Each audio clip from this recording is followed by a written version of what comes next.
아프리카의 어느 해안에서 있었던 일입니다. 폭풍우가 세차게 몰아치던 어느 날 밤 배 한 척이 조난을 당했습니다. 마을 어부들은 난파선의 승무원들을 구조하기 위해 어선을 동원해서 밤새껏 바다 위를 헤매며 수많은 생존자들을 배에 실었습니다.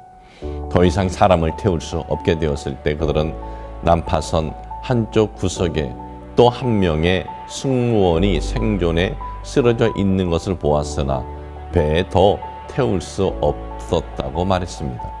폭풍은 계속 세차게 몰아쳤고 아무도 생명의 위험을 무릅쓰고 그 배에 남아있는 한 사람의 승무원을 구하기 위해 바다로 나가려 하지 않았습니다.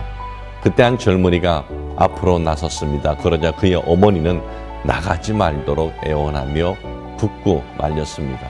그의 아버지가 이미 바다에서 죽었고 그의 형도 지난해 원양 어선을 탄 후 아직 돌아오지 않고 있었기에 어머니는 더욱 강력하게 아들을 말렸습니다. 그러나 젊은이는 바다에 남아있는 마지막 생존자를 살리기 위해 구조 작업을 나설 것을 고집하며 바다로 나갔습니다. 그의 어머니는 아들이 무사히 돌아오기를 애타게 기다렸습니다.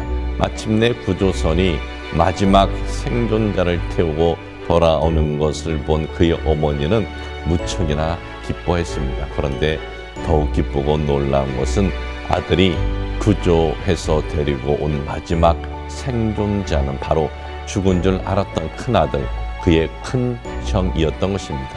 다른 일을 구한다는 것이 그의 형을 구한 것이었습니다. 세상에서는 그리스도인들을 어리석게 볼 때가 많습니다. 박사학위를 받고 출신 대학에서 전임으로 안정적으로 강의를 할 수 있는 사람이 어느 날 모든 것을 다 놓고 세상의 오지로 들어가 복음을 전하는 일을 하면 그의 삶을 안타깝게 여기고 심지어는 제정신이 아닌 것으로 몰고 가기도 합니다.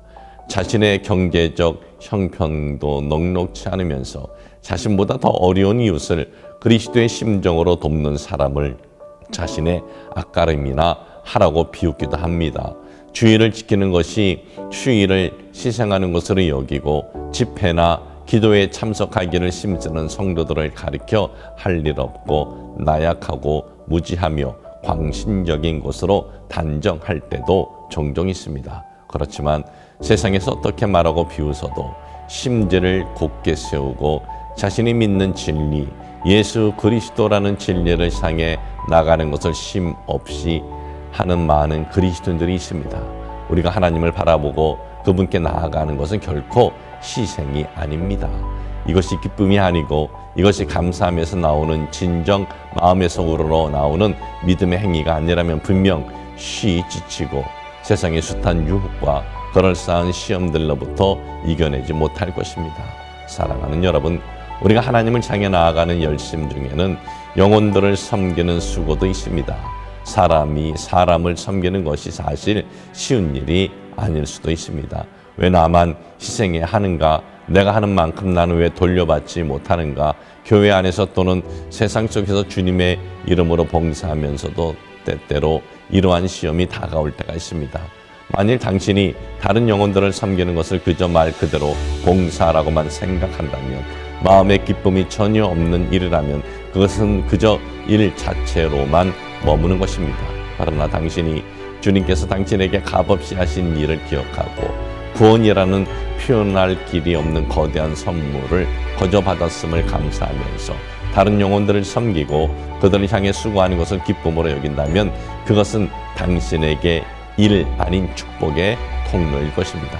하나님은 당신이 하는 그 일을 보시는 것이 아니라 그 수고를 할 때 당신의 마음을 들여다 보시기 때문입니다.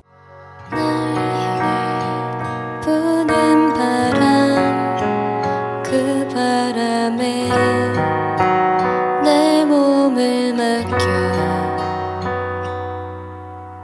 날 위한 주님의 사랑, 그 사랑을 내가 다시 전하리. 우리